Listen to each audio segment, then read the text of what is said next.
Vyttila railway ട്രാക്കിലെ കൊലപാതകത്തിൽ തെളിവെടുപ്പ് നടക്കുകയാണ്. വാക്കുതർക്കത്തിനിടെ പെട്ടെന്നുണ്ടായ പ്രകോപനത്തെ തുടർന്നായിരുന്നു കൊലപാതകമെന്നാണ് പ്രതിയുടെ മൊഴി. ക്രൂരമായ ആക്രമണമാണ് യുവതി നേരിട്ടത്. പ്രതി ഷാജി യുവതിയുടെ മുഖത്തും കണ്ണിലും പലതവണ മുഷ്ടി ചുരുട്ടി ഇടിച്ചു. കരിങ്കല്ലിലേക്ക് തെറിച്ചു വീണാണ് യുവതിയുടെ തലയ്ക്ക് ഗുരുതരമായി പരിക്കേറ്റത്. തന്റെ കുടുംബം തകർക്കുമെന്ന യുവതിയുടെ ഭീഷണിയടക്കം പ്രകോപന കാരണമായെന്നുമാണ് പ്രതിയുടെ മൊഴി. ഇപ്പോൾ പ്രതിയെ എത്തിച്ച് തെളിവെടുക്കുകയാണ്. ഈ വാക്കുതർക്കത്തിനിടെ കരിങ്കല്ലിടിച്ചിട്ടാണ് യുവതിയുടെ തലയ്ക്ക് ക്ഷതമേറ്റ് മരണം സംഭവിച്ചു എന്നുള്ളതാണ് ഇതിൽ ഉൾപ്പെടെയുണ്ടാകുന്ന മൊഴി എന്ന് പറയുന്നത്. ഇപ്പോഴിതാ അന്വേഷണ സംഘം ഇയാളെ ഷാജിയെ ഇപ്പോൾ തെളിവെടുപ്പിനായി കൊണ്ടുവരുന്നതിന്റെ ദൃശ്യങ്ങളാണ്, തത്സമയ ദൃശ്യങ്ങളാണ് പ്രേക്ഷകർ കണ്ടുകൊണ്ടിരിക്കുന്നത്. ഞെട്ടിക്കുന്ന ഒരു മരണത്തിന്റെ ഒരു വാർത്തയുടെ വിശദാംശങ്ങളാണ് നമുക്ക് മുൻപിലേക്ക് എത്തുന്നത്. ഈ മൊഴിയും ഞെട്ടിപ്പിക്കുന്നതാണ്. ഗുരുതരമായിട്ടുള്ള, അതായത് വലിയ തോതിലുള്ള ആക്രമണവും ഈ സ്ത്രീക്കെതിരെ ഉണ്ടായിരുന്നു എന്നുള്ളതാണ്. യുവതി നേരിട്ടത് ക്രൂരമായിട്ടുള്ള ആക്രമണമാണ് എന്നുള്ള വിവരങ്ങളും പുറത്തു വരികയാണ്. മുഖത്തും കണ്ണിലും ഉൾപ്പെടെ പല തവണ ഷാജി ഇടുക്കുകയുണ്ടായി. കൊലപാതകം സംഭവിച്ച് മനഃപൂർവ്വമല്ല, വാക്കുതർക്കത്തിന്റെ ഉണ്ടായതെന്നുള്ളതാണ് പ്രതിയുടെ മൊഴി ഉള്ളത്. ഇങ്ങനെ വാക്കുതർക്കം നടക്കുന്നതിനിടയിലേക്ക് കരിങ്കല്ലിലേക്ക് യുവതി തെറിച്ചു വീണു. അങ്ങനെ തലയ്ക്ക് ക്ഷതമേറ്റാണ് മരണം സംഭവിച്ചതെന്നുൾപ്പെടെയുള്ള വിവരങ്ങൾ പുറത്തുവരുന്നു.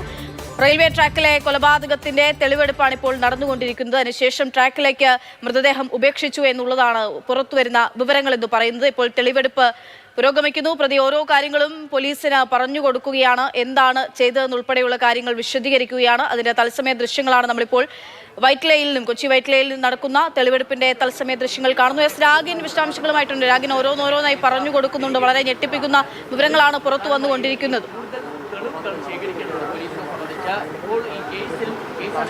പ്രതിയെ ഇപ്പോൾ സംഭവസ്ഥലത്തെത്തിച്ച് തെളിവെടുപ്പ് നടത്തുകയാണ് പോലീസ് സംഘം.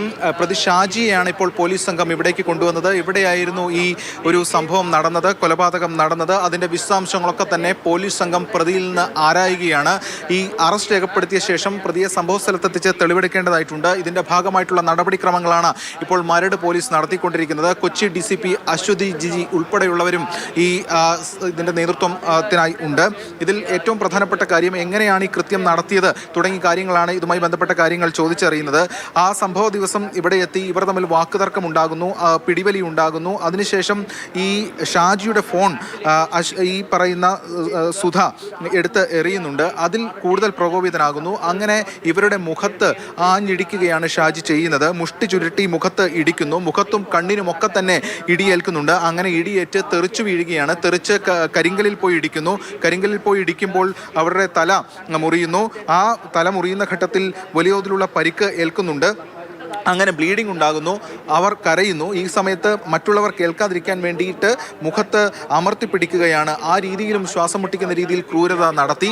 അങ്ങനെ അതിനുശേഷം ഇത് ആത്മഹത്യയാണെന്ന് വരുത്തി തീർക്കാൻ വേണ്ടിയിട്ട് ട്രാക്കിൽ കൊണ്ടുവന്നിടുകയാണ് ഉണ്ടായിട്ടുള്ളത്. ആ ട്രാക്കിലൂടെ ട്രെയിൻ പോകുന്നുണ്ടായിരുന്നില്ല. ഇതിനിടയിൽ ഈ പറയുന്ന സുധയുടെ സഹോദരി ഇയാളെ വിളിക്കുന്നുണ്ട്, ഷാജിയെ വിളിക്കുന്നുണ്ട്. ഷാജിയെ വിളിച്ച ഘട്ടത്തിൽ ആത്മഹത്യ ചെയ്തതായിരിക്കാം, അല്ലെങ്കിൽ ആത്മഹത്യ ചെയ്യുന്നു എന്ന് പറഞ്ഞ് പോയി എന്ന് പറഞ്ഞ് ഇതിനെ മറ്റൊരു തരത്തിൽ വഴിതിരിച്ചു വിടാൻ വേണ്ടിയിട്ടുള്ള ശ്രമമാണ് നടത്തി. എന്തായാലും പോലീസ് സംഘം CCTV ദൃശ്യങ്ങളടക്കം ശേഖരിച്ചിരുന്നു. അതിൽ ഈ യുവതിയും അതോടൊപ്പം തന്നെ ഷാജിയും നടന്നു പോകുന്ന ദൃശ്യങ്ങളുണ്ട്. അതിനുശേഷം പിന്നീട് വരുന്ന ദൃശ്യങ്ങളിൽ രക്തക്കറ കാണുന്നുമുണ്ട്. അപ്പോൾ വളരെ വ്യക്തമായിരുന്നു ഇതുമായി ബന്ധപ്പെട്ട് എന്താണ് സംഭവിച്ചതെന്ന്. തുടർന്ന് കസ്റ്റഡിയിലെടുത്ത് ചോദ്യം ചെയ്തു. പ്രതി കൺഫസ് ചെയ്തു എന്നതാണ് പോലീസ് സംഘം വ്യക്തമാക്കുന്നത്. ഇപ്പോൾ നമ്മൾ കാണുന്ന ദൃശ്യങ്ങൾ എന്ന് പറയുന്നത് ഈ പ്രതിയോട് അന്നേ ദിവസം എന്തൊക്കെയാണ് സംഭവിച്ചത്, ഇതുമായി ബന്ധപ്പെട്ട കാര്യങ്ങൾ എന്തൊക്കെയായിരുന്നു എന്നത് സംബന്ധിച്ച് അന്വേഷണ സംഘം ചോദിച്ചറിയുകയാണ്. അത് രേഖപ്രകാരം രേഖപ്പെടുത്തേണ്ടതായിട്ടുണ്ട്.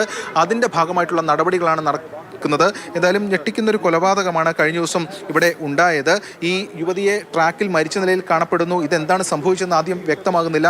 പ്രാഥമിക അന്വേഷണത്തിൽ പോലീസിന് ഇതിൽ അസ്വാഭാവികത തോന്നുകയും ഇത് മർഡർ ആണെന്ന് ഉറപ്പിക്കുകയും ചെയ്തു. അതിനുശേഷം ഇത് ആരാണ് എന്നത് സംബന്ധിച്ചുള്ള അന്വേഷണമാണ് പിന്നീട് മുന്നോട്ട് പോയത്. എന്തായാലും ഇപ്പോൾ പോലീസ് സംഘം ഈ പ്രതിയെ അതിനെ ആത്മഹത്യ എന്ന് തന്നെയായിരിക്കും ആദ്യഘട്ടത്തിൽ കാണുക. ഏത് ഘട്ടത്തിലാണ് പോലീസിന് ഇതൊരു കൊലപാതകമാണ്, ഇതിന് പിറകിൽ ഇത്രയും വലിയൊരു ചുരുളഴിയാനുള്ള ഒരു കഥയുണ്ടോ എന്നുള്ള കാര്യം, അല്ലെങ്കിൽ അങ്ങനെ ഒരു തോന്നൽ, സംശയം പോലീസിനുണ്ടാവുകയും ആ തലത്തിലേക്ക് അന്വേഷണം പോവുകയും ചെയ്യുന്നത്? അക്ഷയ, ഇതിൽ 2-3 കാര്യങ്ങളുണ്ട്. ഒന്നാമത്തെ കാര്യം എന്ന് പറയുന്നത്, ഇത് ട്രെയിൻ പോകുന്ന ഒരു ട്രാക്കിലല്ലായിരുന്നു ഈ ബോഡി കണ്ടത്. അതുതന്നെ സംശയത്തിനിടാക്കിയ ഒരു കാര്യമായിരുന്നു. മറ്റൊരു കാര്യം എന്ന് പറയുന്നത്, ഈ ട്രെയിൻ തട്ടിയുള്ള പരിക്ക്, ആ പരിക്കിലേക്ക് കാര്യങ്ങൾ പോയിട്ടില്ല എന്ന് മനസ്സിലാക്കിയിരുന്നു. ഇതെവിടെയോ ഇടിച്ചത് മൂലമുള്ള ഒരു പാടുകളാകാം എന്ന കാര്യം ബോധ്യപ്പെട്ടു. മാത്രമല്ല, ഇത് സംബന്ധിച്ച് കൂടുതൽ അന്വേഷണം, ഇവരാരാണെന്ന് തിരിച്ചറിഞ്ഞതോടുകൂടി ഇവരെ സംബന്ധിച്ചുള്ള ഈ ഷാജിയുമായി ബന്ധപ്പെട്ടുള്ള സൗഹൃദം, പരിചയം, അത് പോലീസിന് മനസ്സിലായി. അങ്ങനെ ഈ കാര്യങ്ങളിൽ അന്വേഷണം നടത്തി വന്ന ഘട്ടത്തിലാണ് ഇത്തരം കാര്യങ്ങൾ വെളിവായത്.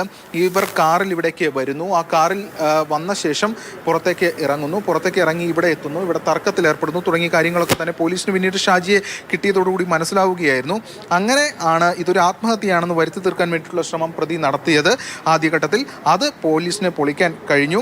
അതോടൊപ്പം തന്നെ ഇത് എങ്ങനെയാണ് ഈ കൃത്യം നടത്തിയത് എന്നത് സംബന്ധിച്ചുള്ള വിശദാംശങ്ങളും പ്രതിയിൽ നിന്ന് പോലീസ് സംഘം ആരാഞ്ഞു. തൻ്റെ കുടുംബം തകർക്കുമെന്ന തരത്തിൽ ഈ പറയുന്ന യുവതി ഭീഷണിപ്പെടുത്തി എന്നടക്കമുള്ള കാര്യങ്ങളാണ് പ്രകോപനത്തിന് കാരണമായി ഈ ഷാജി പറയുന്നത്. എന്തായാലും അത് സംബന്ധിച്ചുള്ള കൂടുതൽ കാര്യങ്ങൾ വ്യക്തമാകേണ്ടതായിട്ടുണ്ട്.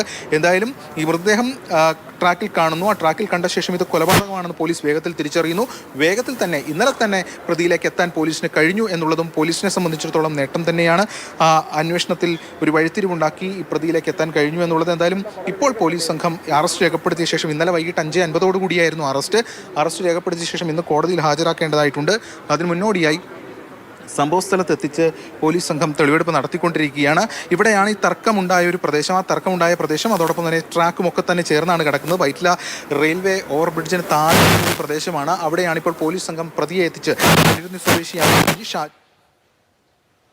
ആക്രമണമാണ് വിവരങ്ങൾ നൽകിക്കൊണ്ടിരിക്കുന്നത്.